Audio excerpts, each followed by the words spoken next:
세상에 이게 다 무슨 일인가 싶습니다. 다시 생각해봐도 도저히 남자친구가 무슨 정신으로 저러는지 이해할 수가 없어요. 어디 인터넷에서나 볼 법한 이런 일이 다른 사람도 아니고 바로 저한테 일어나게 될 거라고는 상상도 해본 적이 없습니다. 남자친구와는 엄청 오래 만났습니다. 제가 대학 졸업하고 첫 직장 구하고 얼마 되지 않아서 지인의 소개로 만나게 되었는데 그때 연애를 시작해서 쭉 이날이 때가 되도록 서로 한눈 팔지 않고 만나왔어요. 남자친구가 성격도 무던하고 고집도 없고 그래서 싸울 일도 없었어요. 술, 담배 안 하는 건 물론이고 그렇게 길게 연애하는 동안 약속 장소에 아무리 늦어도 10분 일찍 도착해서 저를 기다리고 있었는데 그런 성실한 모습도 참 좋았습니다. 그렇게 연애하는 기간이 길어지면서 결혼을 해도 괜찮겠다 하는 생각이 들던 차에 정말 남자친구한테서 결혼하자는 이야기를 듣게 되었습니다. 연애를 길게 했지만 남자친구 가족을 따로 만나본 적은 없었어요. 연애 시작한 첫 해에 남자친구가 부모님 생신이라고 해서 선물 고르는 것 좀 도와달라는 부탁에 따라간 적은 있었는데 그때 들은 게 부모님이 연세가 많으시다는 이야기 말고는 따로 들은 이야기가 없었습니다. 아무튼 저도 선물 같이 골라준다고 따라갔지만 뭐 취향이나 그런 거 아는 게 없어서 엄청 고생을 했어요. 그 이후로는 남자친구가 따로 자기 가족에 대한 이야기를 꺼낸 적이 없었거든요. 제 생각엔 그때 선물 고르면서 제가 도움이 많이 되지 못해서 그랬구나. 그냥 그렇게만 생각했습니다. 그리고 연애를 쭉 이어오다가 결혼 이야기 오가기 시작하면서 남자친구가 가족 이야기를 그렇게 안 해줬던 진짜 이유에 대해서 알게 되었고 그것 때문에 지금 이 결혼이 맞는 건지 심란해서 입맛도 뚝 떨어질 정도로 고민 중에 있습니다. 결혼은 일륜지대사라고 남자친구하고 저 둘만 좋아가지고 할 수 있는 게 아니라는데 바로 이런 것 때문에 그런 말이 있는가 싶어요. 남자친구가 자기 가족 이야기를 꺼려했던 것처럼 저도 딱히 남자친구를 저희 부모님께 인사시킨 적은 없었어요. 지금이야 홍기 꽉 찬 상황이지만 연애 초반에는 진짜 사회초년생이었거든요.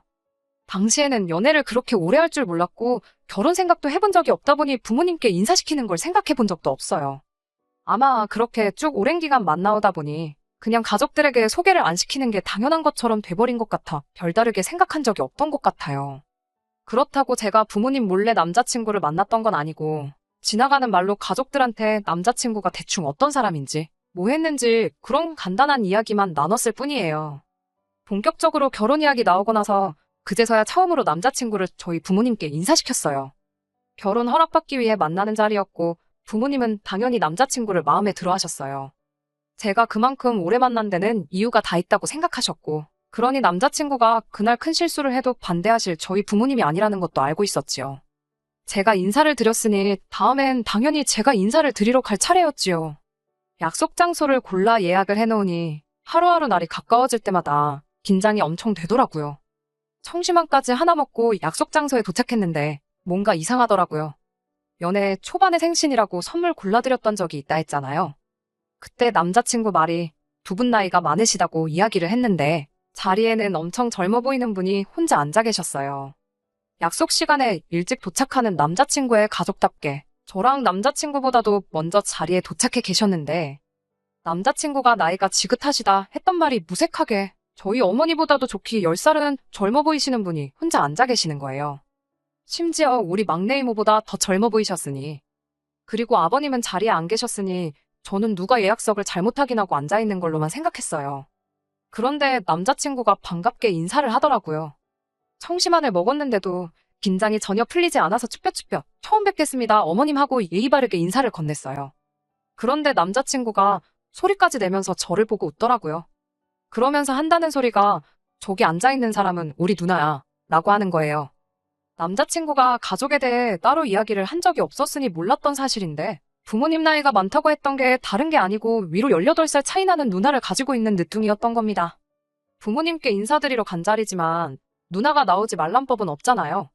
그래도 미리 말해줬으면 4명 예약이 아니라 5명이 앉을 수 있는 자리로 예약을 했었을 텐데 자리가 없으면 의자를 하나 더 달라고 해야 하나 레스토랑에서 그런 것도 해주나 혼자 정신없이 그런 고민을 하고 있었습니다. 그런데 남자친구가 대뜸 한다는 소리가 사실 우리 누나가 부모님보다 먼저 만나봐야 할 사람이라서 자리를 이렇게 따로 만든 거라고 하면서 의자 하나 추가할 필요도 없고 자리 바꿀 필요도 없다 하더라고요. 조금 어이가 없더라고요. 아무리 결혼하기로 정했다고 한들 그래도 순서상 저희 부모님께 결혼 허락을 받는 자리를 가졌으니 반대로 제가 남자친구 부모님을 만나봐야 하는 게 순서 아니겠어요?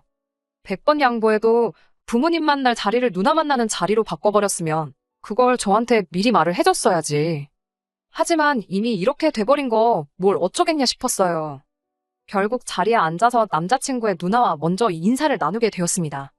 그런데 남자친구 누나 하는 행동이 마치 예비 시어머니처럼 굴더라고요. 간단한 소개 정도야 할 수 있지만 내가 하는 일이 구체적으로 무슨 일을 하는 거냐, 모아놓은 돈은 얼마나 되냐부터 저희 부모님이 뭘 하시는 분이고 두 분 노후는 다 되었느냐 이런 이야기까지 하는 겁니다. 그리고 뭐 저보고 산부인과에 검진도 다녀와서 그 결과도 같이 보고 싶다 어쩐다 하고 있는데 남자친구한테 누나가 어떤 의미인지는 몰라도 결국엔 내 시어머니가 아니고 신우될 사람이잖아요. 식가족과 며느리 갈등 이런 거 제가 결혼을 해본 것도 아니고 잘 아는 건 아니지만 신우와 올케 기싸움 또한 고부간의 갈등만큼 힘들다는 것 정도는 이미 알고 있었고 남자친구가 제일 잘못이겠지만 부모님 제쳐두고 그 자리에 자기가 뭐라고 먼저 기어나온 남자친구 누나도 어이가 없었어요. 청심환조차 제 긴장을 풀어주지 못했는데 열이 받으니 긴장이 싹 풀어지더라고요.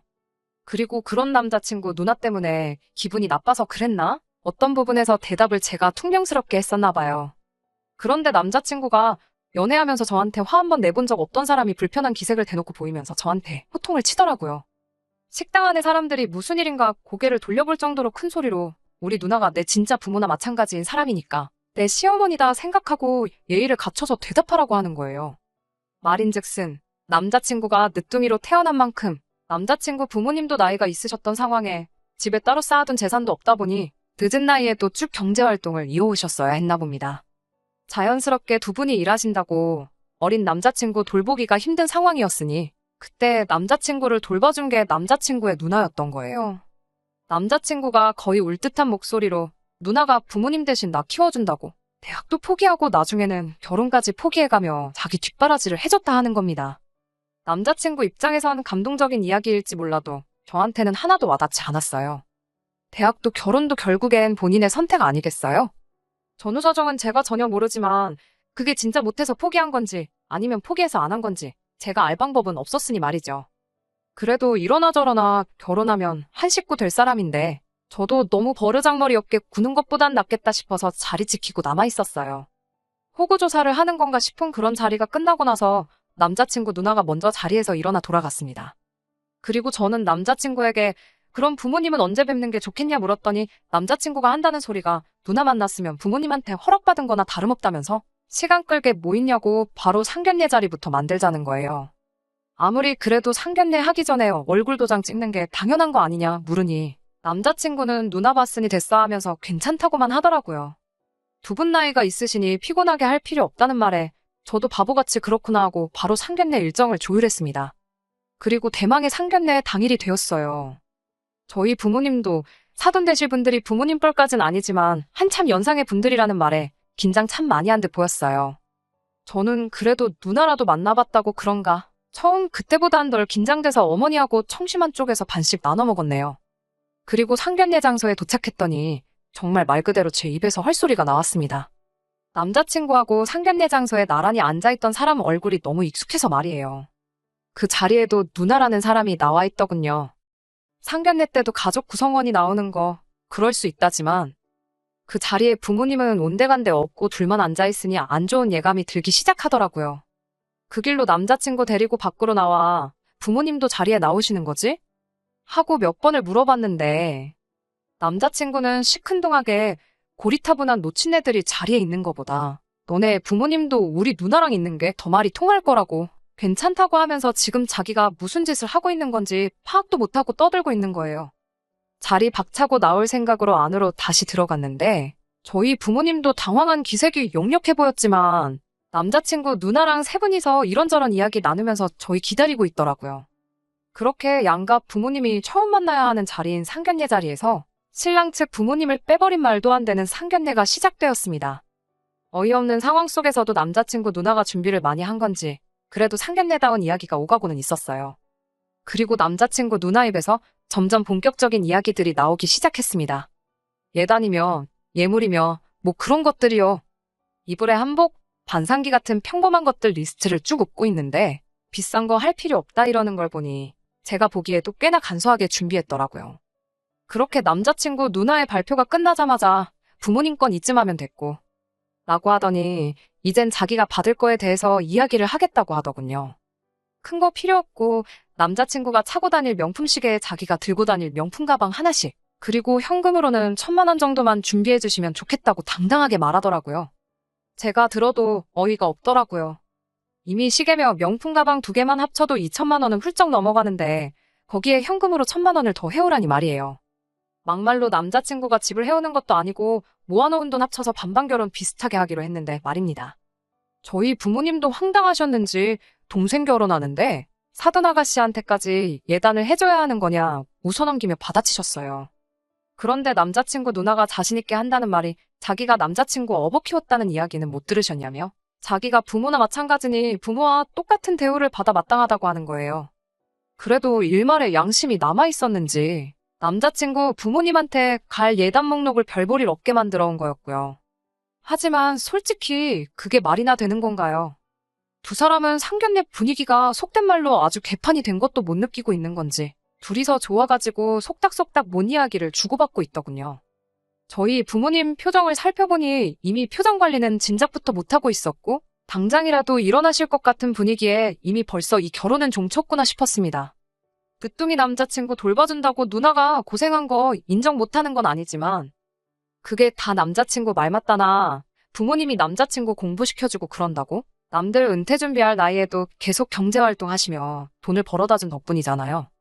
대학도 포기하고 결혼도 포기했다지만 그게 100% 남자친구 때문만은 아니었을 거 아니에요. 저희 부모님께서도 듣다 어이가 없었는지 그럼 동생이 자식이나 마찬가지란 소린데 자식 장가 보내는데 우리도 예단하는 만큼 예물을 받아야겠다고 말씀하셨어요. 예비사돈 쪽에서는 금 1냥 정도만 받으면 되겠고 사돈 아가씨는 다이아 1캐럿 정도만 해주시면 되겠다고 하시더라고요. 그 소리 듣고 남자친구며 누나며 둘 다 당황을 하더라고요. 한참 가만히 있다가 계산기를 두들겨 본 건지 그럼 현금 예단하고 남자친구 시계는 안 받을 테니 자기가 들고 다닐 명품 가방 하나만 해오는 걸로 하면 어떻겠냐고 흥정을 하더라고요. 자세한 건 나중에 다시 만나 이야기하자고 대충 자리 수습하고 말도 안 되는 상견례는 그렇게 끝이 나고 말았습니다. 집에 돌아가는 길 내내 저희 부모님 많이 열받으신 건지 말 한마디도 없으시고 이대로 가다간 결혼이고 뭐고 파토날 게 뻔히 보이는 상황이라 남자친구랑 조금 길게 이야기를 해봐야겠다는 생각을 했어요. 이건 아닌 것 같다고 다시 시간 내서 내가 부모님께 먼저 인사드리는 자리부터 만들고 상견례도 안 한 걸로 치고 다시 하자고, 안 그러면 결혼은 물 건너간 거나 마찬가지라고 그렇게 이야기를 했는데 그날 저녁에 안 그래도 남자친구한테서 먼저 전화가 왔습니다. 혹시나 부모님이 들을까 몰래 밖으로 나와서 통화를 했는데 남자친구가 한다는 소리가 현금 예단하고 시계고 명품 가방이고 다 안 받는 대신에 누나 입을 한복을 아주 좋은 걸로 하나 해주면 어떻겠냐고 하더라고요. 결혼 안 한 신우가 동생 결혼식에 한복을 입나 싶기도 했지만 뭐 복장이 법으로 정해진 건 아니잖아요. 예단이랍시고 얼토당토하게 돈 뜯어내는 것보다 한복 한 벌 해주면 되겠다 싶었는데 이젠 하다못해 한다는 소리가 멀쩡히 살아계신 부모님 제쳐두고 혼주석에 자기 누나를 앉혀야겠다고, 그때 입을 한복이 필요해서 그러는 거라는 세상 상상도 못 해본 이야기를 꺼내는 겁니다. 그리고 저도 여기서 그동안 참아왔던 인내심이 뚝 하고 끊겨버렸어요. 그래서 이건 아닌 것 같다고 그냥 결혼 준비고 뭐고 오늘부로 올스탑이고 아예 우리 결혼하는 것부터 처음부터 다시 생각해봐야겠다고, 혹시나 생각이 바뀌면 연락해달라 그러고 전화 끊었습니다. 그 뒤로 며칠간 남자친구한테서 진짜로 연락 한 통 없다가 엊그저께 연락이 왔어요. 자기가 좋은 해결책이 생긴 것 같아서 전화를 했다며 부모님을 결혼식에 안 부르겠다는 겁니다. 부모님께 드리려고 했던 예단도 해올 필요 없다고 그냥 우리 누나가 부모님이다 생각하고 한복 한 벌 해주고 결혼식 진행하면 되는 거 아니냐고 하길래 대답도 안 하고 그냥 전화 끊어버렸어요. 입에도 담기 힘든 욕 말고는 다른 대답이 나갈 것 같지도 않았고요. 남자친구가 전한 이야기는 저희 부모님한테 전하지도 않았습니다. 그 말 전해봤자 파혼만 앞당기는 것 같아서요. 하나부터 열까지 다 설명을 해줘도 못 알아먹는 건지 일부러 저러는 건지 끝까지 생각머리 고쳐먹을 것 같은 느낌이 들지 않아요. 연애할 때 고집 한번 안 부리던 사람이 부모님 일도 아니고 누나 때문에 왜 저렇게 고집을 부리는 건지. 이 결혼 파토내는 게 맞는 거겠죠? 안녕하세요. 의외로 후기를 요청하시는 분들이 좀 계셔서 이렇게 후기까지 남기게 되었습니다. 결국엔 파혼을 하게 되었어요. 주변 지인들이나 남자친구랑 저를 동시에 아는 사람들한테도, 심지어 저희 부모님한테도 어디에도 한 적 없는 이야기입니다. 남자친구의 이렇다 할 연락 한 통 없던 상황에 저에게 모르는 번호로 전화가 한 통 걸려왔어요. 전화 받아보니 남자친구 부모님이셨어요. 부모나 마찬가지라는 누나 말고 진짜 부모님이요. 두 분은 애초에 당신들을 제외하고 상견례까지 한 상황이란 것도 모르고 계셨더군요. 그리고 정말 어렵게 꺼낸 말 한마디에 적지 않은 충격을 받게 되었습니다. 부모나 마찬가지라고 했던 남자친구의 누나가 진짜 남자친구의 어머니라는 사실을 저에게 털어놓으시더군요. 남자친구 누나가 반항한답시고 집을 나갔다가 몇 달 뒤에 돌아왔는데 혼자 돌아온 게 아니고 둘이 돼서 돌아왔다고 합니다. 이미 늦을 대로 늦어버린 상황에 손도 쓰지 못한 채 결국 남자친구가 태어나게 되었고, 남자친구 부모님은 자기 딸의 앞길을 위해 손자를 남매로 키울 결심을 하셨다고 하더군요. 처음에는 지 자식이라고 나몰라라 하던 신우도 상황이 상황이다 보니 자기 자식 돌보면서 모성애를 느끼게 된 것이고, 그건 곧 동생에 대한 집착으로 바뀌어버린 것 같다는 겁니다. 그래도 어미와 자식이라고 말해주지 않아도 자기 핏줄 알아보는 남자친구를 보니 가슴이 미어진다며 이제 남자친구한테 모든 진실을 전할 계획이라고, 그러니 저보고도 결혼에 대해서 다시 한번 생각해 줄 수 있냐며 부탁을 해왔습니다. 저도 엄청 충격적이었어요. 부모님이 멀쩡히 살아계신데 누나를 혼주석에 앉히겠다고 드는 남자친구 이야기만 해도 믿어줄 사람 하나 없을 만한 이야기라 생각했는데, 제 자신도 믿기 힘든 이야기를 들으니 이 순간 정말로 아무런 생각도 들지 않더군요. 얼떨결에 저도 모르게 다시 생각해보겠다 대답했어요. 전화 끊고 나서 대번에 후회하긴 했지만 말이에요. 그냥 다시 전화해서 결혼은 없던 일로 하자고 말하는 방법도 있었겠지만, 자기 출생의 비밀을 따지고 보면 저 때문에 알게 되었는데, 그걸 그냥 파혼하자고 전화로 통보하는 것도 예의가 아니라 생각해서 결국 남자친구와 남자친구 누나, 아니 진짜 어머니랑 해서 자리를 만들게 되었습니다. 제가 예상한 것과 다르게 남자친구는 무덤덤해 보였어요. 저는 이제 진짜로 얽히지 말자고 파혼과 이별을 전하러 간 자리였는데, 남자친구는 그 자리에 나온 제가 어떻게든 결혼을 진행하러 나온 거라 생각했나 봐요. 남자친구도 제가 이 모든 사실을 알고 있다는 걸 알았으니 대놓고 본론부터 말하더군요. 제 덕분에 어머니나 마찬가지라 생각했던 누나가 진짜 어머니라는 사실을 알게 되었다고 하면서 이젠 여태껏 자기 누나가 자기를 위해 포기하고 희생했던 것에 대해 은혜를 갚을 때가 된 것 같다면서 혼주석에 앉는 건 물론이고 신혼집도 좀 더 넓은 곳으로 구해서 누나를 모시고 살겠다는 겁니다. 물론 이젠 누나가 아니라 어머니로서 말이지요. 참 뭐라고 해야 할지 답도 안 나온다는 생각밖에 안 들었어요. 어차피 파혼을 말하러 나간 자리였다 보니 준비한 말을 꺼내는 게 그렇게 어렵지도 않았습니다. 당신 생각 잘 들었고 은혜 갚고 싶은 마음 충분히 이해한다고. 그러니까 이제 모시고 살면서 못했던 효도도 하고 둘이서 알콩달콩 잘 살라고 했어요. 나는 애초에 더 이상 얽히지 말고 모르는 사람으로 살자고 전하려 나온 자리였다고. 그동안 만나온 정 때문에 흔들릴까봐 걱정했는데 아주 세기를 박아줘서 고맙다고 말하고 더 이야기할 것도 없는 것 같으니 이만 가보겠다 말하고 자리에서 일어났습니다. 두 사람은 상황 파악이 안 되는 건지 자리에 앉은 채로 일어서지도 못하고 멀어지는 저를 지켜만 보고 있는데 다행히 쫓아오지도 않고 붙잡지도 않더군요. 정말 저한테 이런 막장 드라마에도 나오지도 않을 법한 말도 안 되는 일이 일어난 게 아직도 믿기지가 않네요. 남자친구 소식이 궁금하지도 않고 연락도 안 오는 지금 이 상황이 오히려 마음이 편합니다. 그간 못다한 효도도 하고 행복하게 알아서 잘 살았으면 좋겠어요. 보아하니 그렇게 평생을 사는 게 소원인 것 같은데 괜히 자기 못다한 효도에 다른 사람 끌어들이지 말고 자기가 알아서 잘했으면 좋겠다는 마음뿐입니다. 끝까지 들어주셔서 감사합니다. 오늘의 사연은 여기까지입니다. 구독과 좋아요, 알람 설정 부탁드리고 더 좋은 사연으로 다시 찾아뵙겠습니다. 감사합니다.